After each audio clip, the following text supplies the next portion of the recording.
Blog Talk Radio.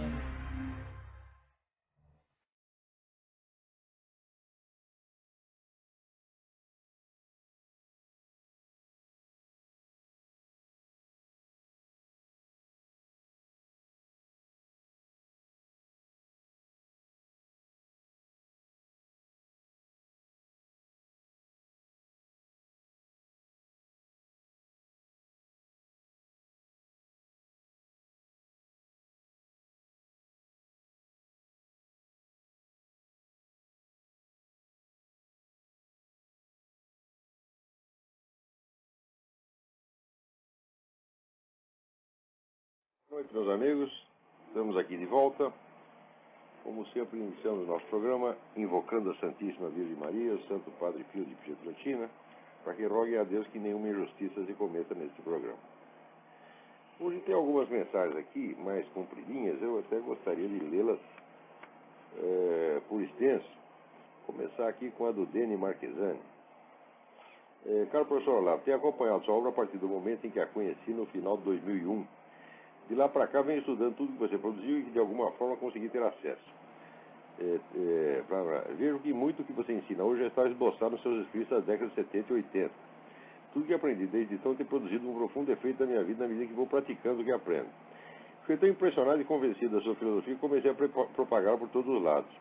Entrei em fóruns de filosofia, etc. Levei pauladas de todos os lados.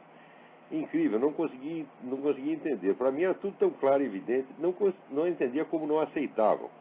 Mas nunca argumentavam, só xingavam. Você sabia que ele é um ex-comunista, fascista, astrólogo, sem diploma, auto-intitulado, etc. Eu dizia, tudo bem, mas e a teoria dos quatro discursos? Eles, desconsiderando a minha pergunta, ele é um astro esotérico direitista da ditadura. Cara, se o capeta disser uma verdade, deixa de ser verdade, porque foi o capeta que disse. E eles, o capeta não existe, agora sim você está falando coisa com coisa. Olavo de Carvalho é o capeta. Aí comecei a enviar aos fóruns alguns dos seus artigos, mas sem mencionar de quem eram. Muitos dos que xingavam antes, agora elogiavam os artigos.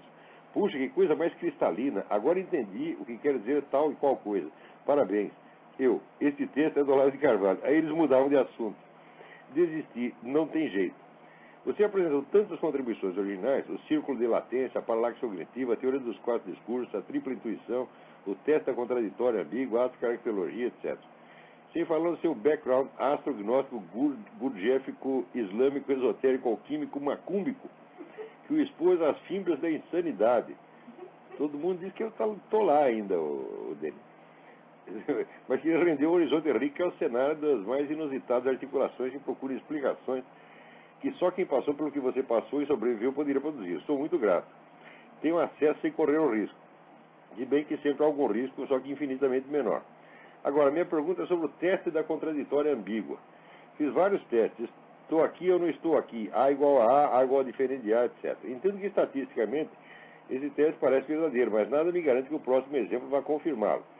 Será possível abstrair dos testes uma proposição geral, uma teoria da contraditória ambígua? Eu já fiz isso, Denis. Isso está perdido em alguma apostila minha. Estou tentando achar para ver se publico essa coisa. Mas eu já fiz essa exposição geral.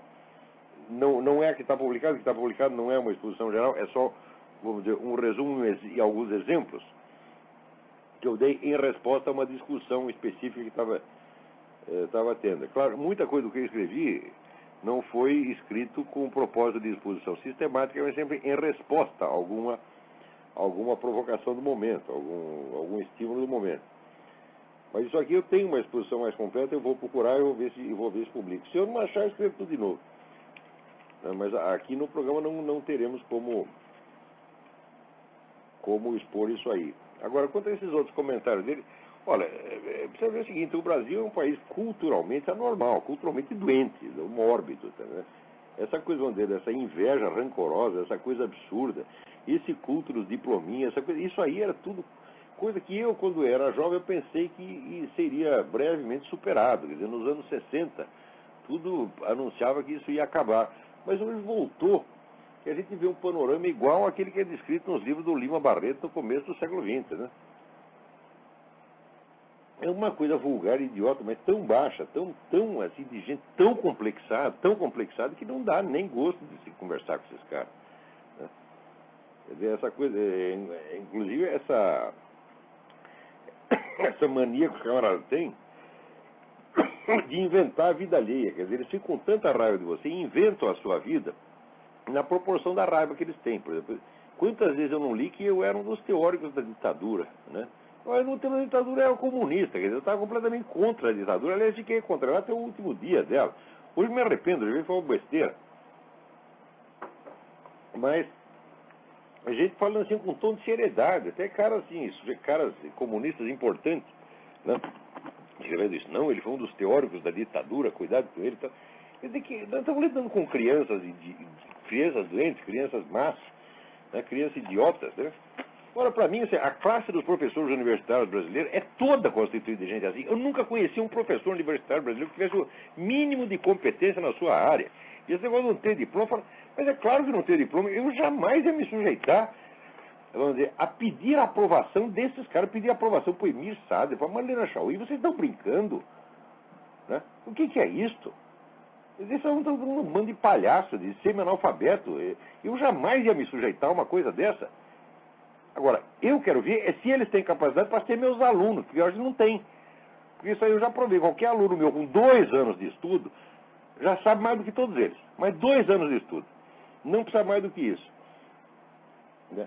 Agora, eu vou me sujeitar a ser diplomado por essa gente. Que enfia o diploma no cu? Que brincadeira é essa, porra? Né? Mas essa coisa brasileira do diploma, da escolinha, coisa mais baixa, mais idiota. Agora tem uma outra mensagem aqui muito interessante aqui. Tem um cidadão aqui que se chama, é um argentino chamado, deixa eu ver, Juan Kofler Anasco. Ele está brabíssimo porque ele me escreveu várias mensagens e eu não respondi. Então, o que ele faz? Ele começa a especular a minha psicologia, quer dizer, por que, né? Por motivos freudianos de eu não ter respondido a coisa. Essa outra bobagem, ô Juan. Para com isso, para de viadagem. Eu recebo 300 e-mails por dia. 300, assim. Eu não estou contando o que é spam, o que é anúncio, aqueles negócios de aumento de seu pauta, né? Não estou falando disso. Eu estou falando e-mails, assim, de gente que quer falar comigo. São 300 por dia. Né? Se eu der 5 minutos de atenção para cada um, são 1.500, tá certo? Minutos, né? Dividido por 60, vai dar 25 horas.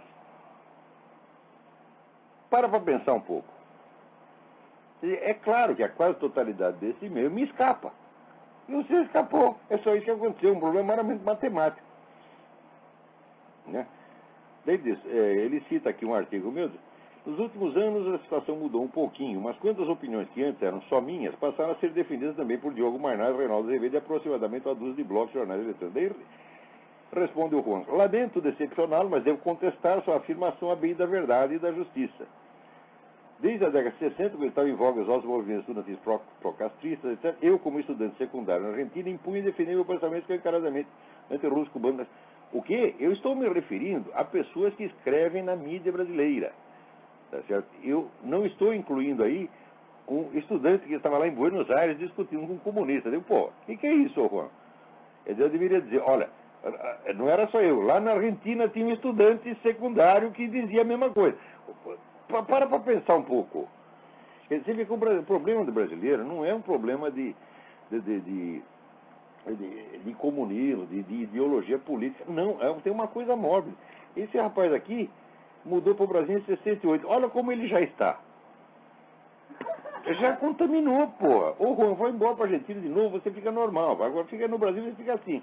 Com essa mania de atribuir motivações, né, inconscientes para os outros, né? E essa coisa assim de se sentir muito, você está o tempo todo ressentido, né? Achando que não estão ligando para você, essa carência afetiva brasileira. Ai, meu Deus do céu. Você vê, olha, compara aí com essa carta do Denis Marquesani, de tudo que eu já fiz na vida, tá certo? Quer dizer, eu tenho consciência de que o que eu fiz, vamos dizer, toda a filosofia universitária brasileira, toda, sem exceção, comparado com a minha obra, é merda. Merda, merda, merda, merda, merda. Não tem um filósofo nessa coisa, os caras nem sabem o que é. Tá certo? Agora, eu sou um filósofo, a minha obra tem importância, tá certo? É uma coisa objetiva que eu estou falando, tá certo? Depois de tudo isso, se eu fosse esperar que as pessoas me agradassem, me reconhecessem, etc., aí esperar sentado. A gente tem que fazer as coisas porque tem que fazer, não é porque vai ter um reconhecimento. De que me valeria, aliás, o reconhecimento desses camaradas? É nada. Tá certo? Agora, você quer que eu reconheça os méritos que você tinha na Argentina 40 anos atrás e discutir com os comunistas. E como é possível isso? Como é que eu ia adivinhar um negócio desse? Eu reconheço que você está certo, foi muito corajoso, enfrentou essa gente, você não é nada burro, você é um camarada inteligente, letrado, tá certo? E, muito bem, vai em frente. Eu queria mostrar com você, Diogo Mainar, Reinaldo Azevedo, ao encontrar o continente de outros pensadores, cientistas sociais.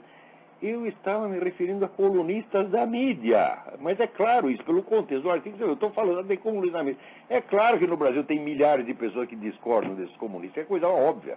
Tá certo? Não tem nem que dizer. Tá certo?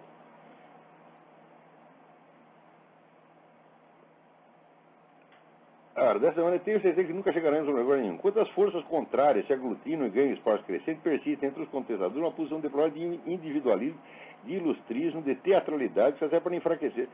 Ilustrismo, teatralidade, vai a merda, porra. Tu não me conhece, rapaz? Pô, eu sou um cara esforçado, humilde, modesto, estou aqui fazendo o melhor que eu posso, tá certo? Trabalhando de graça a maior parte do tempo, só levando pontapé. Tá certo? E você ainda vem me encher o saco e dizer ilustrismo, teatralidade. Vai ilustrismo, teatralidade é você, vai a merda, vai. Não preciso do seu apoio, não quero seu aplauso, enfia o seu aplauso no cu.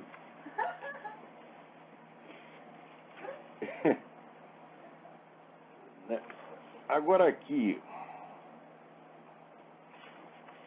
o Cláudio Henrique Martins Vaz, essa mensagem aqui é muito importante, muito interessante.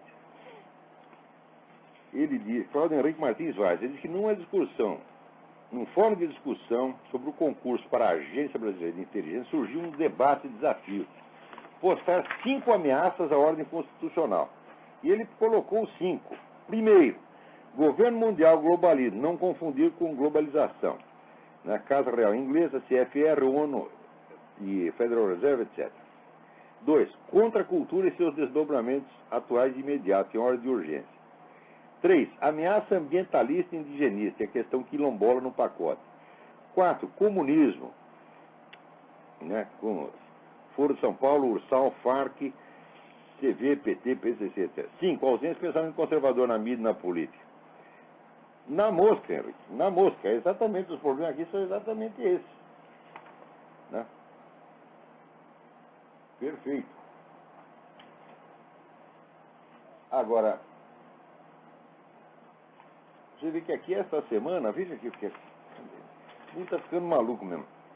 Essa semana estava lá um pastor chamado Michael Markovich. Ele estava fazendo um discurso anti-aborto, né, na rua, em Filadélfia. Ali tem um monumento que é o Sino da Liberdade. Estava lá falando na frente do Sino da Liberdade, fazendo um discurso anti-aborto. Quando foi preso pela polícia, disse: não, o senhor só pode falar na zona de free speech. Aqui não pode falar. Vocês já viram isso aí? Tem uma zona de free speech, quer dizer, o resto do país não é free speech. É só em determinados pontos, né, do território. O pastor falou: free speech nada, eu vou falar aqui mesmo. Sempre falei aqui, falei na rua, nunca teve problema. O pastor foi preso. Olha como as coisas estão mudando aí. Esse pessoal, né, tipo obamista, eles vão entrando aos poucos, vão se infiltrando e vão se arrogando uma autoridade que não tem, daqui a pouco eles começam a ter mesmo. Eles inventam leis, né, leis que não existem, mas que eles começam a colocar em vigor antes de que existam. Daí elas passam a existir.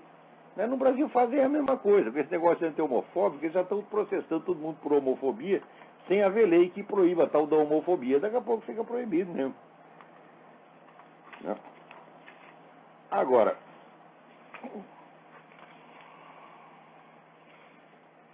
peraí, eu estou me esquecendo do principal aqui, ó. O outro fala que eu só quero saber de brilhar, ficar com ilustrismo. Até esqueci de anunciar meu próprio curso aqui, ó.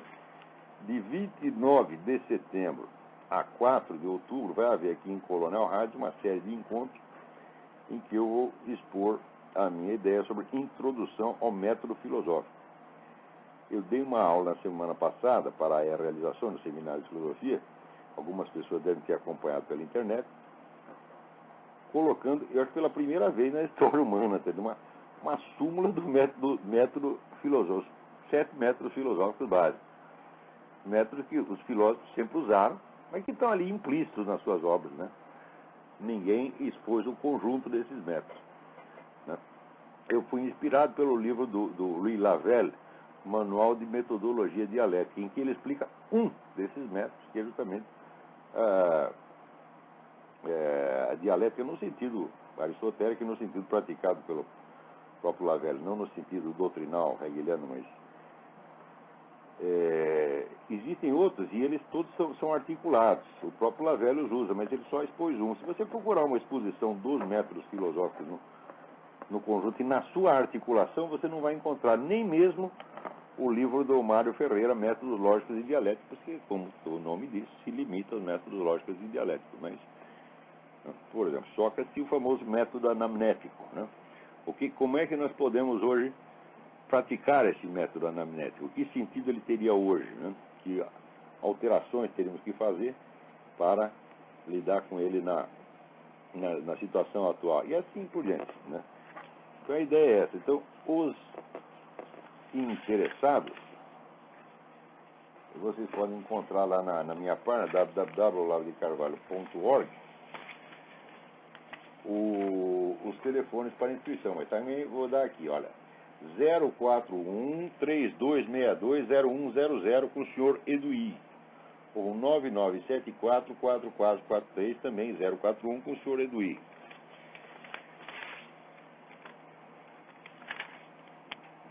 Agora você veja, na mesma semana em que o Ministério Público do Rio Grande do Sul, né, exige, né, a extinção do MST, aliás, o MST nem precisa ser extinto, porque legalmente ele não existe. Quer dizer, é uma entidade legalmente inexistente que recebe dinheiro do governo. Isso aí já era suficiente para impeachment do Lula e do Fernando Henrique.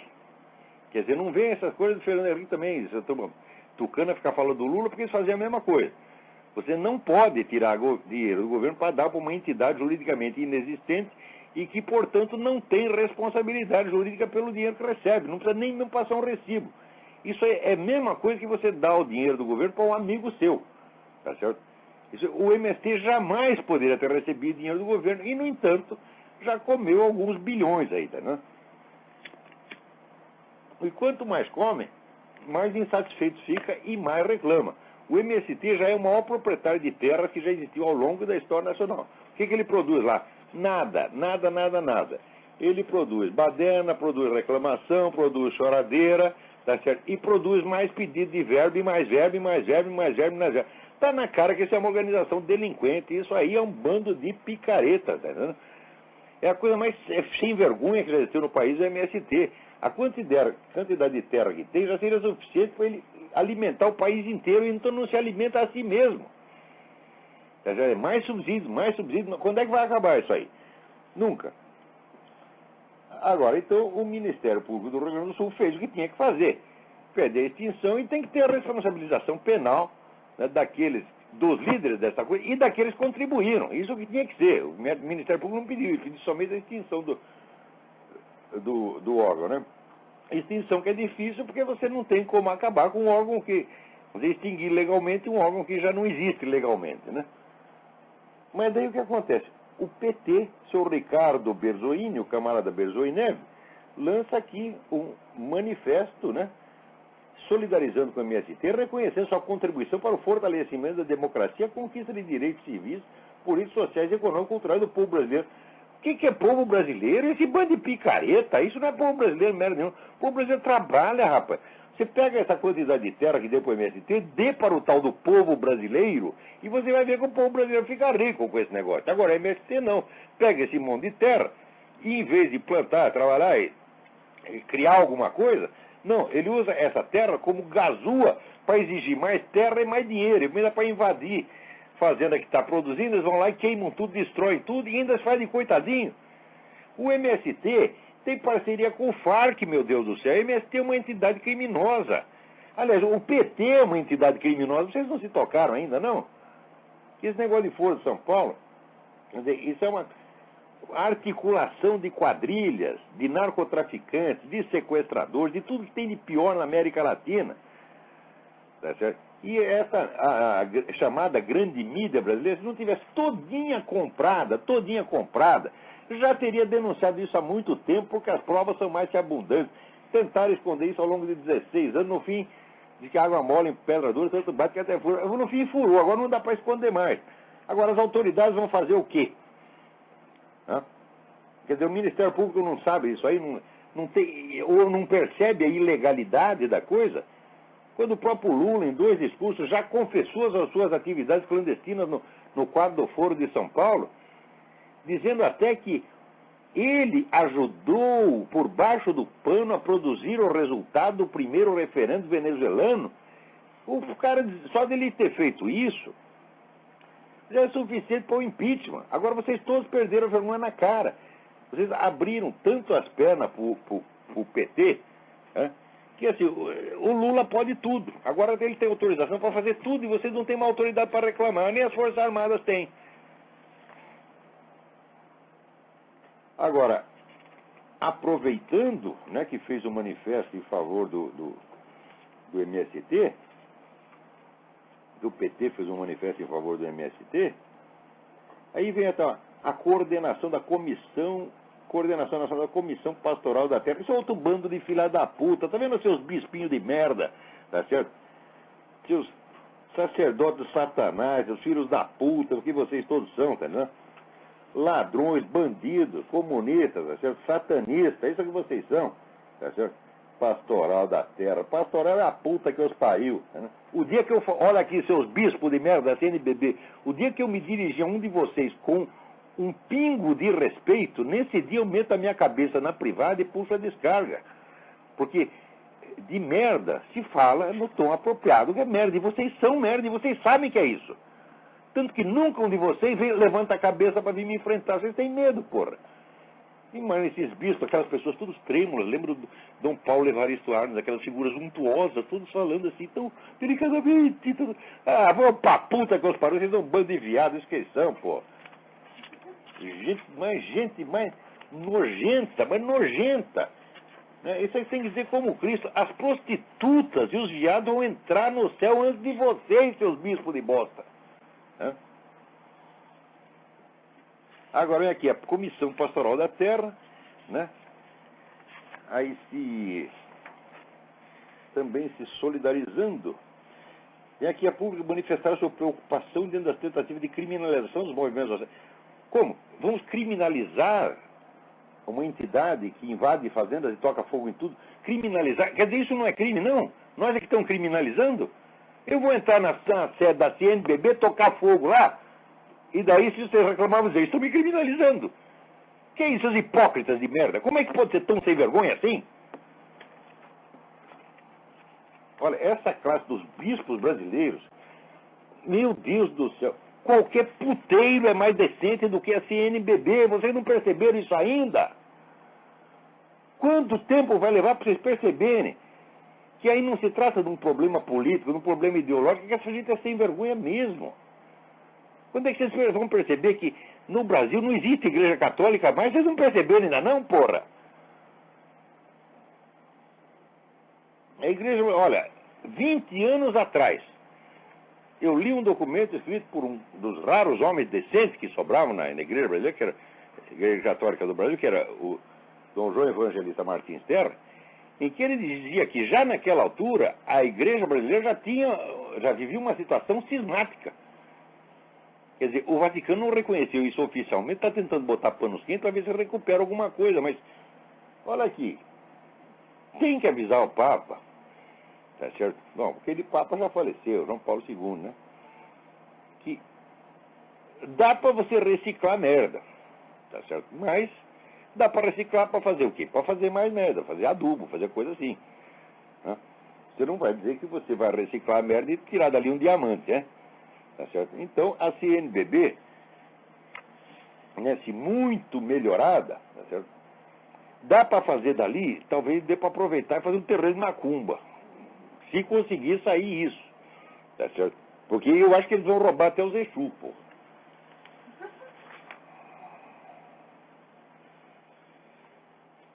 Olha aqui, ó. Você vê, aqui foram exibidos vários vídeos ali no YouTube, né? Em que aparecia o pessoal aqui tocando o hino nacional americano. E aqui a praxe é você colocar a mão no coração enquanto você está ouvindo o hino nacional. O Barack Obama ficava com as mãos cruzadas em cima do saco. Em cima do saco. Isso não foi uma vez, foi várias, né? E olha o que o sujeito explicou. Ele diz aqui, é que para muitas pessoas, muitos povos no mundo, a bandeira americana é um símbolo de opressão. E o hino é uma mensagem guerreira. Quer dizer, o sujeito diz isso da bandeira e do hino do seu próprio país, que é ser presidente da República, e ainda tem gente puxando o saco dele. Olha, esses americanos estão ficando tudo brasileiro. O negócio brasileirizou. Isso aqui vai virar um esculhambação também. Vai virar um puteiro, porra. Não é possível, né? Quer dizer,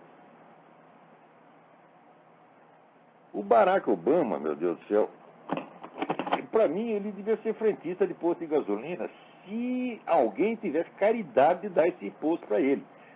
Porque você, na figura dele tudo é fake. A primeira coisa que ele diz eu sou afro-americano. Mentira! Mentira, o cara não teve um antepassado escravo. A família dele chegou aqui 100 anos depois de acabar a escravidão. Eles estavam lá na Indonésia, meu saco. Tá certo? Quer dizer, ele foi educado num ambiente islâmico, tá certo? E diz que tem contato com a cultura africana. O contato com a cultura africana foi uma trepada que o pai dele deu para gerar. Ele gerou ele voltou correndo, tá certo? Isso é contato cultural? Eu não sabia não, você entende, né? Agora, daí ele mente dizendo que foi cristão na infância, quando está mais provado que foi muçulmano, agora apareceu o irmão dele dizendo, você está totalmente fake, né? E, no entanto, a grande mídia aqui o protege como protegeu o Lula. Essas coisas não acontecem por acaso, minha gente. As grandes empresas de mídia do mundo, se você somar umas 100 empresas, você vê que os donos são os mesmos, é esse pessoal globalista, né?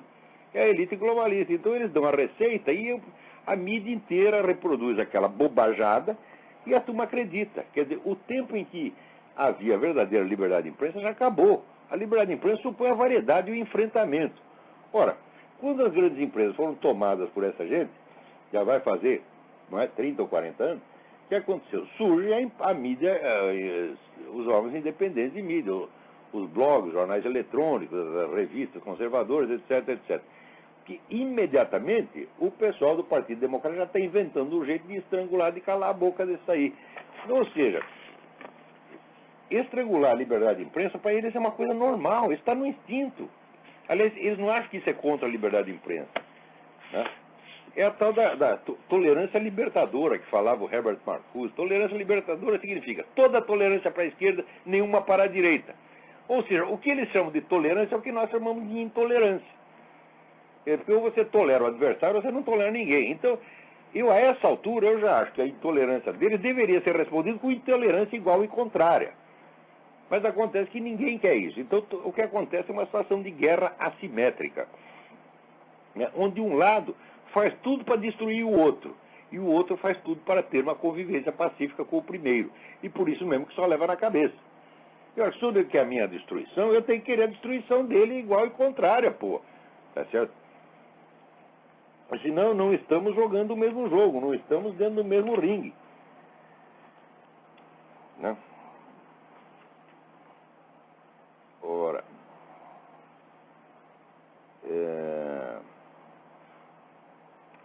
tinha aqui uma carta do Henrique Lenon Guedes. Vamos ver se eu acho aqui.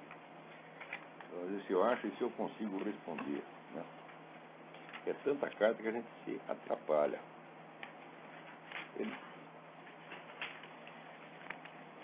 Alô, tem alguém na linha aí? Quem é? Alô? Alô? Epa, caiu a ligação. Hoje deve estar difícil de ligar.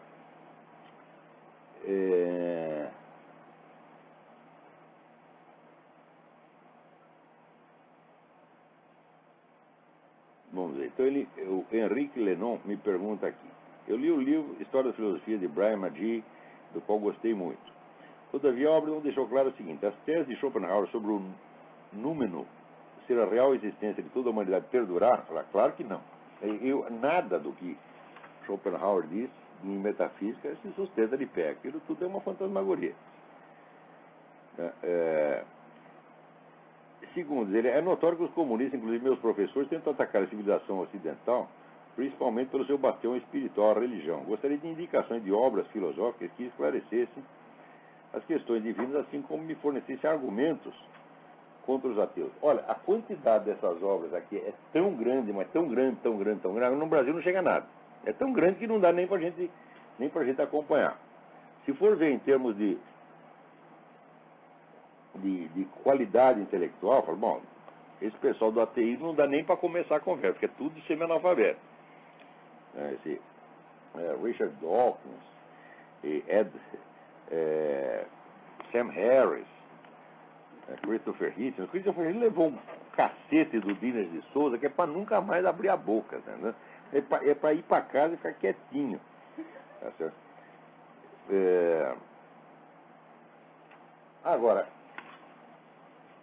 eu vou lhe fazer uma lista desses livrinhos aqui e vou te apresentar no próximo programa, tá bom? Tenho um pouco de paciência fazer uma lista de 10 livros para você, mas tem alguém na linha. Quem é? Alô? Alô, Olavo? Sim. Aqui é o Luiz Guilherme de Campinas, tudo bom? Luiz Guilherme, tudo bem? Tudo bom. Eu queria saber o que o senhor acha de dois bispos brasileiros, né, que eu pessoalmente gosto muito deles, que são o falecido Dom Estevão Bittencourt, né, e o Dom Eugênio Salles. Mas está falecido. Era ótimo, já está falecido. Dom Eugênio Salles ainda está vivo, graças a Deus. Eugênio Salles é uma maravilha, adoro aquele velhinho.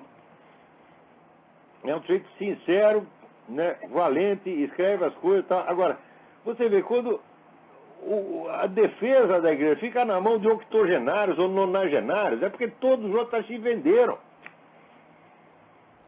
Quer dizer, esse órgão chamado CNBB, os fiéis deviam invadir a CNBB, tirar aqueles caras de lá a pontapé, dizer, olha, você não é bispo merda nenhuma, você é um servo do Satanás, você é um satanista, você é um comunista infiltrado.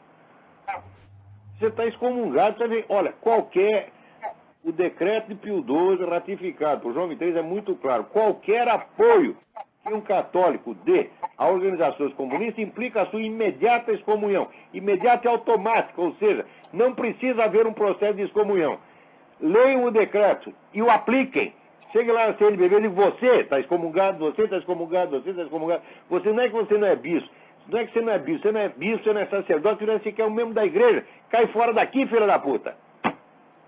Olavo, eu queria também dar uma boa notícia, que parece que as negociações da turma do Lefebvre, né, da Fraternidade Sacerdotal São Pio X, estão avançando para que eles voltem à plena comunhão com Roma. Graças ao Papa... Roma que tem que voltar à plena comunhão com eles. Dom Lefebvre nunca fez nada errado. Eles é que estão errados. O Papa, Benedito XVI, tem que ir lá e pedir desculpa para eles, porra. Eles foram punidos sem ter feito nada. O delito deles foi ser cristão e tentar agir de acordo com a sua consciência. Eles podem ter errado num ponto ou no outro, mas isso não vem ao caso. Eles eram sinceros, eles eram cristãos, eles eram crentes, eles estavam com Jesus Cristo, e os outros não. Os outros estavam com o quê? Diálogo com o marxismo.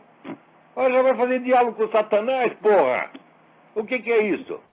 Agora, você veja, no Concílio Vaticano II, os caras aprenderam o seguinte, a ceder na doutrina cristã tudo que é essencial e se apegar ao secundário.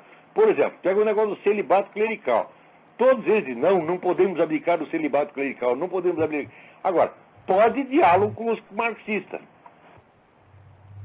Que porra é essa? Pode abertura para os marxistas. Pode o pacto de Metz. Então, quer dizer o seguinte, qual é a mensagem de conjunto que o concílio passou para essa gente? Você pode ser comunista contanto que você permaneça solteiro. Isso aí... mas a mensagem é essa. Quer dizer, inverteu totalmente o sentido do essencial, tá certo? E do acessório, do principal e do secundário. E inverter essa hierarquia é violar o primeiro mandamento, onde diz, amar a Deus acima de todas as coisas. Isso pressupõe o seguinte, que existe uma hierarquia, tá certo, dos princípios. Não é você escolher assim qualquer um do jeito que você quiser. Tá certo? Não pode escolher, não pode misturar, não pode mudar a ordem. Agora, se você se apega ao secundário e despreza o essencial, o que você está fazendo? Você está destruindo tudo na base. Então, olha, se o padre casar, tá certo? Se o padre tiver 20 amantes, como tem aqueles padres no Brasil, o clero brasileiro no século XIX, no tempo do Império, era uma putaria franciscana. Tá certo? O padre tinha 20 mulheres. Eles tinham 20 mulheres, mas eles eram cristãos. Eles não mudavam a ordem dos mandamentos, tá entendendo? Eles não negociavam com o Satanás. Quando eles pecavam, eles sabiam que estavam pecando. Agora esses caras querem pecar e querem que a gente diga que é bonito, porque foram eles. Porque foi sua eminência. Tá entendendo? Pecar é uma coisa. Negociar com o adversário é outra porra. Com certeza. Pecar todos nós pecando. Então, o clero corrupto do Brasil antigo era muito melhor do que esse clero. Você chega lá na CNBB, ninguém tem mulher nenhuma. Não, só que tudo comunista. Era melhor que cada um falar, vamos fazer o seguinte, já que nós queremos esculhambação, a gente faz esculhambação particular. Eu como a minha empregada, né, tá lá a mulher que está fazendo a sacristia, vou lá como ela. Mas, no meu coração, sou fiel. Você está entendendo? E não vou fazer negócio com o Satanás. E eles fazem o contrário, eles não comem ninguém. Tá certo? Não é a suruba lá dos mamonas assassinos, né? Me passaram a mão na bunda, não comi ninguém. Eles não comerem ninguém e passam a mão na nossa bunda. Olá, mas eu ficaria muito feliz com esse retorno, porque a igreja ganharia grandes lutadores contra o modernismo, né? De volta. Como é? De quem você está falando? Desse pessoal do Lefebvre, porque eles são grandes lutadores contra... Esse pessoal é maravilhoso, maravilhoso. Às vezes tinha umas coisas neles que eu achava assim meio babaca, questão de estilo, tá vendo? Mas, quando você vai ver a substância do que eles fizeram, é inteiramente correto, tá certo? E eu acho que esse Dom Marcelo Lefebvre ainda vai ser canonizado um dia, porque o homem sofreu o que ele sofreu, a pressão, vamos dizer, do Vaticano inteiro, a hierarquia inteira contra aquele homem sozinho, porque ele ficou fiel ao nosso Senhor Jesus Cristo. Vocês todos, o bispo, cardeal, vocês não são dignos de limpar a sandália do Dom Lefebvre. Quem são vocês, isso não quer dizer que eu estou aderindo doutrinalmente. Eu não sou membro da Sociedade de São Pio X, não sou membro de coisa nenhuma, não sou militante de coisa nenhuma. Eu estou vendo a coisa de fora e falando só de acordo com o meu coração e na minha linguagem, que eles jamais aprovariam. Sei que o pessoal da Igreja Conservadora vê o meu programa e fica horrorizado, tá certo? Mas eu estou falando a coisa de acordo com o que vem no meu coração, tá vendo?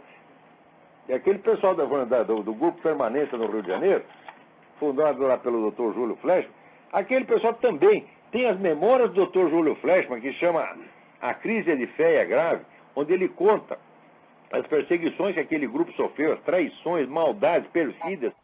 Eu acho que é o livro mais triste que eu li na minha vida.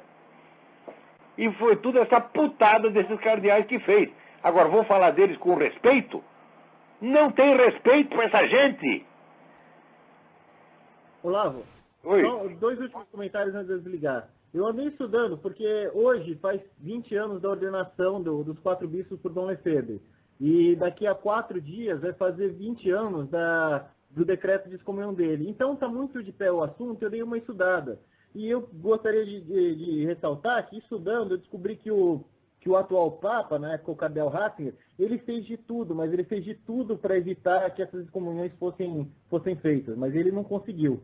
E a última coisa, o último comentário, depois eu desligo aqui... Essa parte da história eu sei. Ele tentou evitar a ruptura.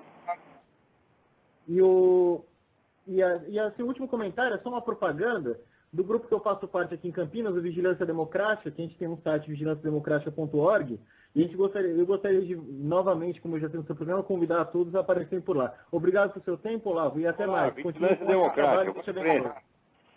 Manda e bala. Peraí, tem mais gente aí na fila, vamos lá. Alô? Alô? Oi, Olavo. Ronaldo de São Paulo, tudo bem? Quem é? Quem é? Ronaldo de São Paulo. Ronaldo, tudo bem? Tudo bem. Olavo, uma coisa que eu recebi de um amigo meu aqui nesse fim de semana, uma notícia. Brasil e Argentina estão a um passo da União Monetária. É assim que começa. Sabe aquele negócio? É só a cabecinha. Vamos por só a cabecinha.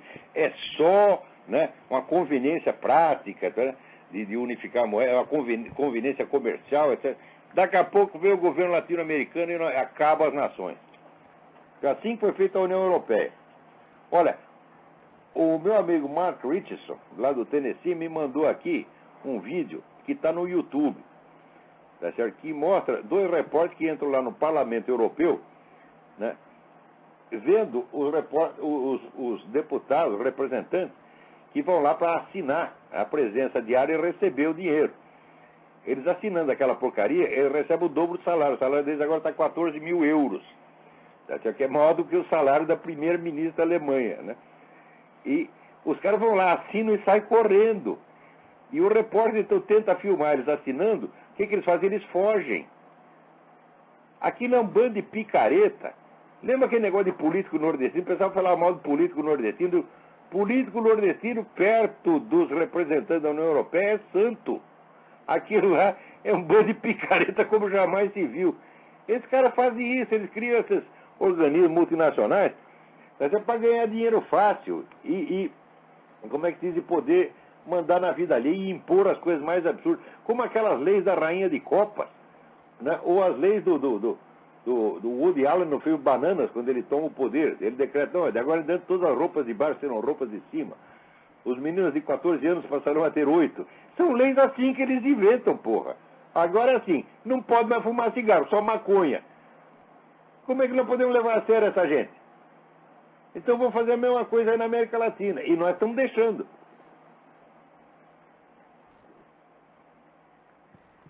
E, Olavo, só mais uma pergunta. Isso é um amigo meu que pediu para perguntar para você. Inclusive, esse amigo que me mandou esse artigo. Pediu para perguntar para você se os livros do Santo Agostinho, que são publicados pela editora Paulo, se eles são bons para eles, são confiáveis. Eu não conheço as edições específicas, mas tudo que eu vi da editora Paulo me parece edição séria. Tudo que eu vi até hoje me parece muito sério. Olha, sim, boas editoras católicas no Brasil não faltam. Tem a Paulo, tem a Quadrante, né? O que falta, sabe, é uma intelectualidade católica que tenha, sabe, 2 bolas no meio das pernas. 2 só. Tem que contar direito. 1, 2. Em geral está faltando pelo menos 1. Em geral falta as 2. Bom, tá legal então, Olavo. Obrigado. Eu vou desligar e dar oportunidade para outra pessoa. Um abração. Vamos em frente. Espera aí, tem outra pessoa na fila para falar. Quem é? Alô? Alô? Alô? Alô, Olavo. Quem está falando? É o Márcio. Márcio, tudo bem? Tudo bom, Olavo? Eu estou morando aqui em Portugal. E queria pedir uma pergunta sobre o livro que eu sou cheio de ficar escutando a gente pedindo livro, mas eu queria perguntar algum livro, biografia, qualquer coisa sobre o José Bonifácio, que você fala tão bem dele. Existe a obra clássica do Otávio Tarquínio de Souza. Escreve-se Octávio. Ele escreveu uma série em 10 volumes chamada História dos Fundadores do Império no Brasil. Obras-primas, obras-primas. Todo brasileiro tinha que ler os 10 volumes. Tem lá a vida de José Bonifácio, a vida de Dom Pedro I, a vida de Bernardo Pereira de Vasconcelos, a vida do Padre Feijó. Está tudo lá. Não deixe de ler isso, se puder. Tá certo. E mais algum outro livro sobre história do Brasil que você recomende? Olha, existe... Dê uma olhada no livro do José Honor Rodrigues, que embora fosse... Naquele tempo ainda existia esquerdista, né, com QI acima de 12. O José Honor Rodrigues era um deles. Existe um livro que todo mundo no Brasil tem que estudar, que é Teoria da História do Brasil. Tá certo? Certo.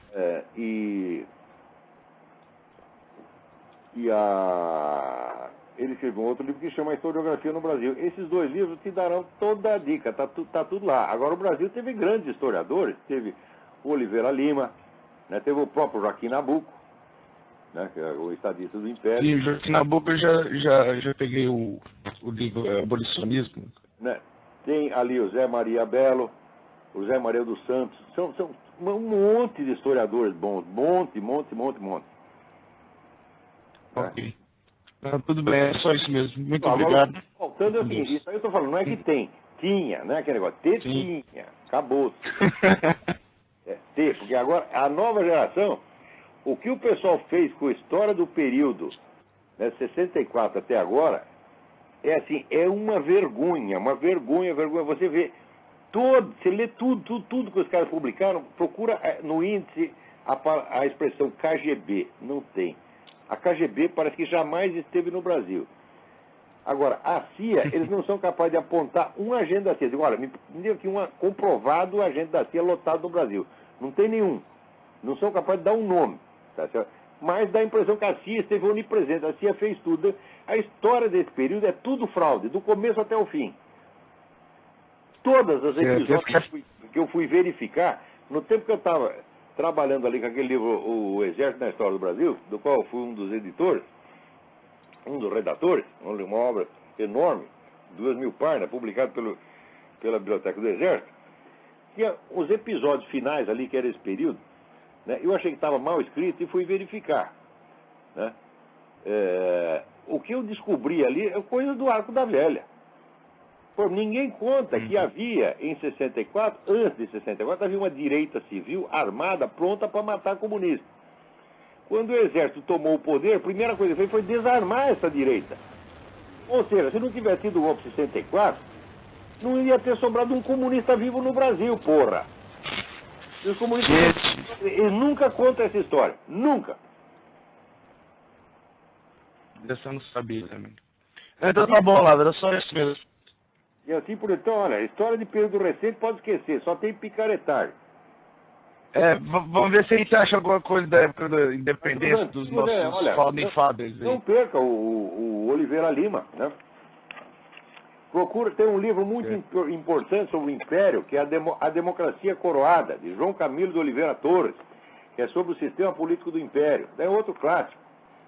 Os brasileiros sempre tiveram talento para a historiografia que eles herdaram dos portugueses, né? Sim. Mas agora vários estudaram em Portugal. Então é isso aí. Tá bom então, Lázaro. Obrigadão. Peraí, tem mais uma pessoa na linha. Vamos lá. Quem é? Alô? Oi, tudo bem? Aqui é a Lívia. Eu liguei há um tempinho atrás para você para perguntar sobre paralaxe cognitiva. Sim. Mas é o seguinte, Olavo, eu queria saber de você, eu estou vendo que você está muito nervoso hoje com relação à igreja, uma coisa e outra. Eu queria saber aquela história das ressurreições. Oi? Ué, quando ele diz que merda é merda, vai dizer que está nervoso? Cara, que isso, menino? Está nervoso. Mania brasileira de psicologizar. Você fala com um quadrado, tem 4 lados, e as pessoas começam a analisar os motivos psicanalíticos pelos quais você falou isso. Isso é psicanálise de botequim, não entra nessa não. Não, estou felicíssimo. Estou feliz de poder dizer essas coisas. Você vê, agora eu já estou velho, estou com 61 anos, eu posso mandar todo mundo tomar no cu, não preciso respeitar mais ninguém. É um privilégio da idade. Tá ótimo, então. Mas eu queria saber, então, aquela história das ressurreições, eu não sei em qual programa... A história das ressurreições que você comentou num dos programas aí, até o pessoal começou a dar risada, tal, uma coisa e outra, que você comentou, acho que foi no ano passado. Argumento de brasileiro é assim. Esse é o grande argumento, a grande informação. Eu lá estou aqui para discutir com ignorante, porra. Não, mas como é que essa história assim, das ressurreições? Eu não sei, porque você estava falando a respeito da igreja, uma coisa... Pega no livro do James Rutz, R-U-T-Z, Mega Shift. Está tudo documentado lá. Hook. James Hook. Rutz, R-U-T-Z. Ah, tá. Tudo bem. Eu vou dar uma procurada, então. Agora, no Brasil, você dá uma informação que o sujeito desconhece. No Brasil, tudo aquilo que ele desconhece, ele dá risada. Não, mas justamente... Eita povo caipira, metido pra caralho. Que é isso? Mas que gente? Mas a ressurreição não é um fenômeno assim raro, uma coisa rara que acontece? Ou é só quando acontece que a igreja decreta que aconteceu, que daí no caso é levado a sério? Eu não entendo direito essa coisa. Não, você vira. A comprovação do fato é uma coisa. Agora, a comprovação, vamos dizer, da regularidade teológica pela igreja é outra coisa. Agora você vai esperar 200 anos. Certo. Eu estou falando de fatos que foram testemunhados, com um número suficiente de testemunha para você saber que não dá para duvidar que a coisa aconteceu. Você pode até, vamos dizer, tentar explicar por outras razões. Isso aí, todo mundo está ali para especular o que quiser, mas o fato não tem como negar. Certo. Agora, no Brasil, assim, as pessoas não discutem fatos. Elas discutem só impressões. Eu tenho uma impressão de que a coisa é inverossímil. Imediatamente a gente já se convence daquilo. Não quer saber de fato, não quer saber de estudar. É um bando de vagabundo, filha da puta. Não liga pra essa gente não, porra. Tá certo. Viu, Olavo? Então eu tô mandando um abraço de todo mundo lá que está acompanhando o seu programa lá na ODC Nos Odeia, tá? E eu também faço parte, né, daquela comunidade. Um beijo para você. Como é que eles sabem que eu os odeio? Eles me perguntaram pra cá. Eu nem conheço, cara, como é que eu vou odiar eles? Não, é lógico. O que eu posso fazer é dar uns peidos pra eles de vez em quando. Isso parece um pouco... Uma vez por ano alguém me chama a atenção pra alguma coisa que tá lá, eu vou e... Né? Eu só fiquei bravo uma vez quando começaram a mexer com a minha família. Falei, aí não, peraí, calma. Aí não. Realmente mexer com a família. Aí eu fiquei bravo. Tá certo. Pra falar de mim, pode falar o que quiser, pô. Até eu falo. Então, mas o pessoal fica acompanhando, a gente fica lá acompanhando todo o programa. Pode ficar sossegado que a audiência, pelo menos, é garantida. Pois é. Agora, fala para eles deixarem de ser complexados. Eles ficam muito bravos comigo, né? E daí diz que eu fico bravo com eles. Fala, mas, escuta, mas você assistiu aquele filme do Woody Allen? O sujeito está internado no hospício e quando vem a médica entrevistar, ele faz de conta que é ele que está dando consulta para a médica. Eu só estou invertendo. Eles ficam babando, espumando de mim, dizendo que eu estou com raiva deles. Mas é tudo louco. Viu, Olavo? Você devia também participar mais da comunidade lá do Uriel. Por que você parou de participar lá? Não tenho tempo. Aqui trabalha-se. Por incrível que pareça. Sei. Aqui não é o Congresso Nacional, não é a União Europeia, tá entendendo? Aqui nós trabalha. Mas um pouquinho só participar lá, dar uma da graça. Eu vou lá, prometo que vou. Vai sim, então. Tá bom? Um beijo tá então bom, pra você obrigado. E todo mundo. Tchau. Tudo bom. Alô, mais uma pessoa aí.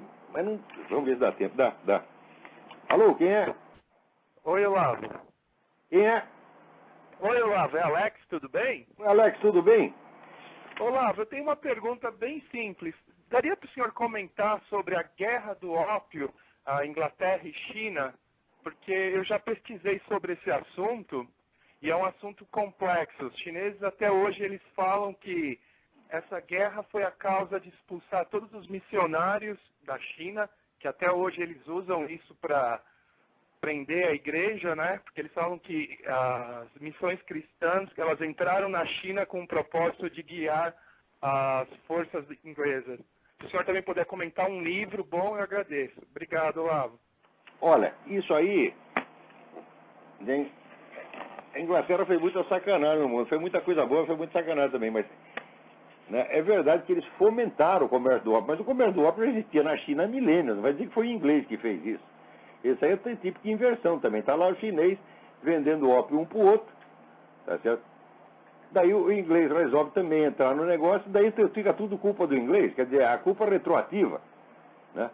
Isso aí é a mesma coisa que o negócio da escravidão, que os caras dizem, não, os europeus escravizaram os africanos, etc. Ao contrário, os africanos, junto com as tropas muçulmanas, entraram na Europa já a partir do século VIII, escravizaram milhões de pessoas. Quando o português desembarcou na África, tá certo? Já foi muitos séculos depois, e apenas deu o troco, e deu um troco modesto, tá certo? Então, agora os caras invertem a história dizendo que quem começou a escravidão foi o europeu. Do mesmo modo, a questão do ópio na China, tá entendendo? Quer dizer, a China já espalhava ópio para o mundo inteiro. Além disso, é fácil você ver como o vício do ópio se disseminou na Inglaterra durante o século XIX, e você vai ver quem viciou quem. Na Inglaterra, vamos dizer, até o século XVIII, você não ouve falar de ópio. tá certo? Começa aí pela metade do século XIX, vira até um vício elegante. Todo mundo na Inglaterra, todo mundo, os escritores, jornalistas, membros do parlamento, todo mundo ia lá consumir ópio. Onde ia? É nas lojinhas dos chineses. Era os chineses que estavam fazendo guerra do ópio dentro da Inglaterra, meu saco. Agora inverte o negócio. Também, ó, chinês, meu filho, não dá para confiar não, tá entendendo? Sobretudo comunista chinês. Pô, o que é isso? Peraí. Tem mais alguém aí na linha. Deixa eu atender mais um aqui. Antes que acabe o programa, temos 2 minutos. Alô, quem é? Olá, uma notícia rápida que eu acabei de receber. A partir de amanhã, fumar tabaco está proibido em público na Holanda, mas a maconha continua liberada nos coffee. Aí, você veja, um dos, vamos dizer, objetivos da nova ordem mundial socialista é isso, é disseminar as drogas para tudo quanto é lado, criar uma parcela da população permanentemente drogada. Na Holanda, eu acho que 30% da população já está inutilizada. Quando na Holanda basta 10% da população trabalhar, que já basta para sustentar todo mundo. Então, esses 30% eles não têm o que fazer, né? O Social Security lá, né, segura todo mundo. Então o que eles vão fazer? Né? Trepar eles já cansaram, né? Dar o rabo também já cansaram. Então agora tem que ser maconha. Depois da maconha vem o pico e depois vem a morte.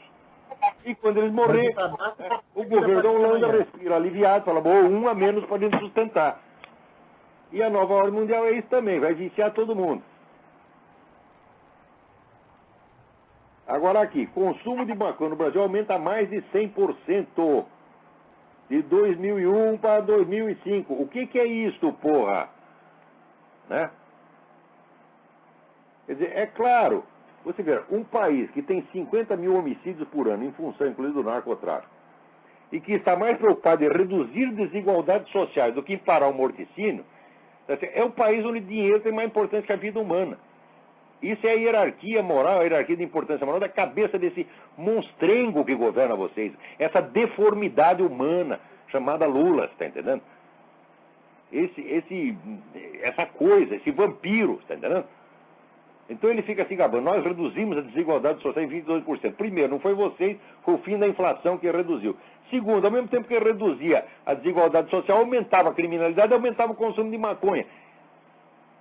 E ao mesmo tempo, e vocês estão dizendo que vão acabar com a criminalidade construindo casinha no morro e botando o exército para construir casinha. E o povo dos milicos aceitam isso. Estou falando que tem que contar as bolas brasileiras, se tiver 2, é muito. 2 bolas é excessivo. Você está entendendo? Não tem mais. Porque vocês perderam a vergonha. Agora a pessoa pergunta se eu tenho vergonha de ser brasileiro. Eu não tenho vergonha, porque eu não tenho culpa. Eu sou um pobre espermatozoide que foi jogado de Portugal a Leimar, fui parar aí sem culpa minha. Você sabe que espermatozoide é cego. Agora, Brasil é o segundo maior consumidor de cocaína das Américas. Olha só, o primeiro é os Estados Unidos, o segundo é o Brasil. Olha só os progressos aí do governo Lula. Agora, reduzimos as desigualdades sociais. Ora, vai pra merda. O que adianta você ter igualdade social? Tá morto. Tem mais alguém aí na linha?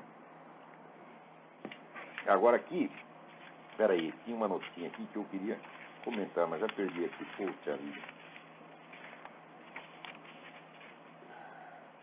Olha aqui, o Antônio Kirchner, tenente da reserva da Brigada Militar, pergunta o que eu acho desse negócio da lei seca. Olha, isso aí é tática que o pessoal aprendeu com a nova ordem mundial. Você tem que fazer de conta que você está protegendo as pessoas.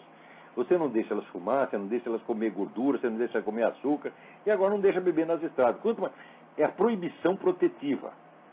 Isso aí é uma tática psicológica para criar dependência. Começou com o negócio do cigarro. Tudo sempre baseado, vamos dizer, em estatística falsa e coisa alarmista para assustar criancinhas, tá entendendo? Aqui nos Estados Unidos diz que mora 400 mil fumantes por ano, de fato mora, só que mora na mesma idade dos outros. Tá certo? Isso foi o máximo que conseguiram provar até agora. Mas todo mundo aqui está convencido, você puxa um cigarro aqui, o nego já começa a tossir lá na esquina. Você está entendendo? De medo. Né? Agora, com o negócio da bebida, a mesma coisa. E com o negócio da comida, na Inglaterra já proibiram, não pode fazer anúncio de um monte de doce. Não pode fazer anúncio de doce. Porque senão as criancinhas vão comer doce e vão morrer. Então, essa turma da comunidade europeia, da ONU, tá, eles vêm tentando assim, proteger você contra você mesmo. E as pessoas caem nisso. São reduzidas a um estado de menoridade mental, tá certo? no qual diz, não me deixe livre, não me deixe fazer o que eu quero, me proíba. Eu conheço um monte de fumante, tá, que está louco para ser proibido de fumar. Eu conheço cara que aceita que a mulher o proíba de fumar dentro de casa. E o sujeito fica grato, porque ela está protegendo a saúde dele. O sujeito que chega a esse ponto de abjeção, de acovardamento, ele vai durar menos que os outros, porque ele já está enfraquecido. Isso aí é contra a vitalidade humana. Tá certo? O ser humano, para ele viver, para ele ter saúde, para ele ter força, ele tem que se autoafirmar, ele tem que ser sincero, ele tem que falar a verdade. Ele não pode viver num fingimento, não pode viver de rabo entre as pernas. Onde é que vão aprender isso aí? Agora, você quer que os outros protejam você contra você mesmo? Então você quer um estado de minoridade. Tá certo? Você quer um estado de tutela. E você vai ter. Então é isso, gente. Acabou o nosso tempo aqui. Muito obrigado a todos. Até a semana que vem.